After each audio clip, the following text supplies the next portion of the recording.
नमस्कार। अब गांधी परिवार का क्या होगा? क्या गांधी परिवार पर अब तक का सबसे बड़ा राजनीतिक संकट मंडरा रहा है? जी हां, कल शाम से ये सवाल पूरे देश में तैर रहा है। आपको पता ही कि कल शाम को दिल्ली के राउज एवेन्यू कोर्ट में नेशनल हेराल्ड मनी लॉन्ड्रिंग वाले मामले में श्रीमती सोनिया गांधी, श्री राहुल गांधी, सैम पित्रोदा, सुमन दुबे, इन तमाम लोगों के खिलाफ चार्जशीट फाइल हो गई। कोई छोटी घटना नहीं है गांधी परिवार के खिलाफ मनी लॉन्ड्रिंग के मामले में चार्जशीट फाइल होना, बड़ी घटना है। और आज कांग्रेस देश भर में सुबह 10 बजे से प्रदर्शन पर उतर गई है। धरना, प्रदर्शन, हंगामा, बवाल। कांग्रेस कह रही है कि हम झुकेंगे नहीं, हमको झुकाने की कोशिश हो रही है, हमको डराने की कोशिश हो रही है। और पूरी कांग्रेस एक साथ ये आरोप लगा रही है कि राजनीतिक प्रतिशोध के कारण ये मामला दर्ज कराया गया है सरकार के द्वारा। कुछ लोग इसको बिहार चुनाव से भी जोड़ रहे हैं, कुछ लोग इसको गुजरात से जोड़ रहे हैं कि कांग्रेस गुजरात में गई, वहां उसने अपनी बैठक की, इसलिए ऐसा हो गया। लेकिन यहां एक तथ्य बहुत महत्वपूर्ण है। शायद कम लोगों को स्मरण होगा कि गांधी परिवार के खिलाफ ये नेशनल हेराल्ड वाले मामले में एफआईआर कब दर्ज हुई थी और कैसे दर्ज हुई थी, वो समझना जरूरी है। नेशनल हेराल्ड के मामले में, मनी लॉन्ड्रिंग के केस में, भ्रष्टाचार के मामले में डॉक्टर सुब्रमण्यम स्वामी दिल्ली हाई कोर्ट गए थे और डॉक्टर स्वामी ने वहां कोर्ट से कहा था कि हमने पुलिस में मुकदमा लिखाने की कोशिश की सोनिया गांधी, राहुल गांधी के खिलाफ, लेकिन प्रशासन शासन ने मुकदमा नहीं लिखने दिया। और उस वक्त भारत में सरकार थी कांग्रेस के नेतृत्व वाली, डॉक्टर मनमोहन सिंह प्रधानमंत्री थे। तो स्वाभाविक है, कांग्रेस के नेतृत्व की सरकार हो, मनमोहन सिंह प्रधानमंत्री हो, तो सोनिया जी के खिलाफ मुकदमा कैसे लिख सकता है? राहुल जी के खिलाफ मुकदमा कैसे कोई लिख सकता था? मुकदमा नहीं लिखा गया। डॉक्टर स्वामी ने हाई कोर्ट में प्लीड किया, हाई कोर्ट में वो अपना केस लड़ा और वो कोर्ट को समझाने में सफल रहे कि मुकदमा लिखा जाना चाहिए। तब दिल्ली हाई कोर्ट ने दिल्ली पुलिस को यह आदेश दिया कि आप इस मामले में मुकदमा लिखिए और इसकी जांच शुरू हो। उसके बाद ये प्रक्रिया जांच पड़ताल की आगे बढ़ी।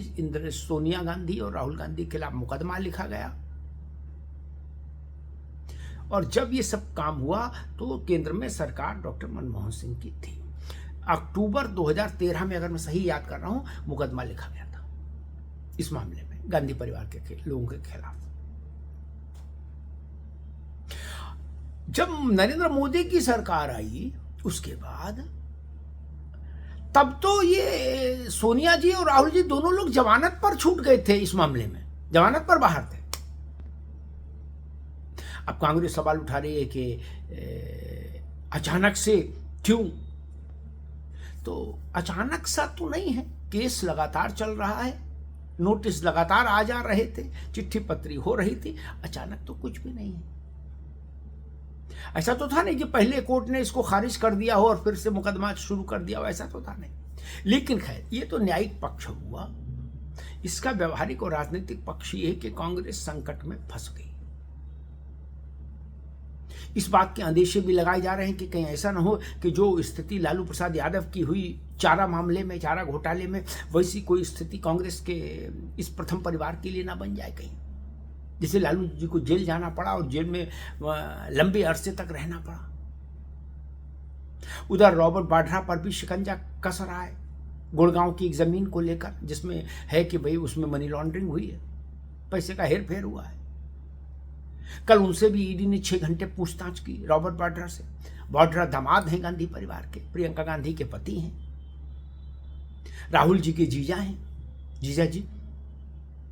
तो संकट घनीभूत हो रहा है सब तरफ से। अब देखना ये होगा कि ये संकट जमानत के साथ ही ट्रेवल करता है या जेल का भी इसमें कोई दरवाजा खुलता है। अगर जेल का दरवाजा खुलने जैसी कोई स्थिति पैदा हुई तो फिर गांधी परिवार के लिए बड़ी से भी बड़ी मुसीबत होगी। वो जमानत पर तो अभी भी है, कोई दिक्कत नहीं उनके लिए, लेकिन अगर जेल का मसला फंस गया तो बात बहुत खराब हो जाएगी गांधी परिवार के लिए। और मुझे लगता है कि एक दिन की हिरासत छोड़ दे इंदिरा जी की, तो पंडित नेहरू के बाद गांधी परिवार में कभी किसी ने जेल देखी ही नहीं। पंडित नेहरू के बाद कभी किसी ने जेल नहीं देखी, इंदिरा जी ने भी नहीं देखी। एक दिन की हिरासत का मामला छोड़ दें तो अगर जेल जैसा कोई योग बन गया गांधी परिवार की जन्मपत्री में तो संकट बड़ा हो जाएगा उनके लिए। और दूसरा विषय ये कि देखना अब राजनीतिक तौर पर होगा देश में कि कांग्रेस अपने सबसे बड़े नेताओं के विरुद्ध ही जो मामला आया है, जिसमें चार्जशीटेड हुए हैं ये लोग, इस मामले को सड़क पर किस शक्ति और किस जुझारूपन के साथ हैंडल करती है, ये भी देखना होगा। कांग्रेस का भी इम्तिहान हो जाएगा कि केवल डिजिटल मीडिया पर खेल रही है कांग्रेस, ये सड़क पर भी है। हालांकि कांग्रेस ने कहा कि आज हम देश भर में प्रदर्शन करेंगे, अब देखना होगा आज शाम तक वो प्रदर्शन कैसा होता है, कितना बड़ा होता है, कितने लोग उसमें शिरकत करते हैं। अगर सोनिया गांधी राहुल गांधी के चार्जशीटेड होने वाले मसले पर भी कांग्रेस एक आध करोड़ कार्यकर्ता सड़क पर नहीं उतार पाए तो फिर आप समझ लीजिए कि कांग्रेस की अपनी आंतरिक हालत कैसी है, उसकी इंटरनल हेल्थ कैसी है। इसलिए मैंने कहा था शुरू में, कई कसौटियां एक साथ सामने आकर खड़ी हो गई हैं। अब मामला चूंकि भ्रष्टाचार का है, पैसे के दुरुपयोग का है, इसलिए इससे चेहरा और ज्यादा खराब होता है।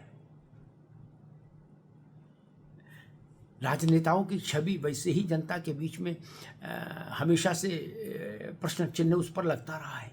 और जब ऐसे मामले आते हैं, वो भी इतने बड़े राजनीतिक परिवारों के विरुद्ध, तो जनता को और कष्ट होता है और उसको लगता है कि बाप रे बाप, इतना गड़बड़ घोटाला चल रहा है ऊपर। जिससे लालू यादव के खिलाफ जब चारा घोटाले का मसला आया था तो वहां भी जनता को एक बड़ा धक्का लगा था कि बताओ, जानवरों का चारा। और गांधी परिवार की हैसियत तो किसी भी लालू प्रसाद यादव और उनके परिवार की हैसियत से बहुत बड़ी हैसियत है राजनीतिक दृष्टि से। इतने लोग प्रधानमंत्री हुए उसके यहाँ, पंडित जी हुए, इंदिरा गांधी, राजीव गांधी, 3 तो प्रधानमंत्री हो गए। सोनिया जी 10 साल सुपर प्रधानमंत्री प्राइम मिनिस्टर जैसी स्थिति में ही रही। मनमोहन सिंह जी उनकी कृपा से ही प्रधानमंत्री रहे। तो इतना बड़ा परिवार और उसके 2 बड़े चेहरे चार्जशीटेड हो गए, वो भी मनी लॉन्ड्रिंग के मामले में। अब देखना ही है कि कांग्रेस कैसे फाइट बैक करती है और गांधी परिवार कैसे फाइट बैक करता है। लेकिन हाँ, इतना जरूर है कि कांग्रेस के लिए संकट बड़ा है, संकट कड़ा है।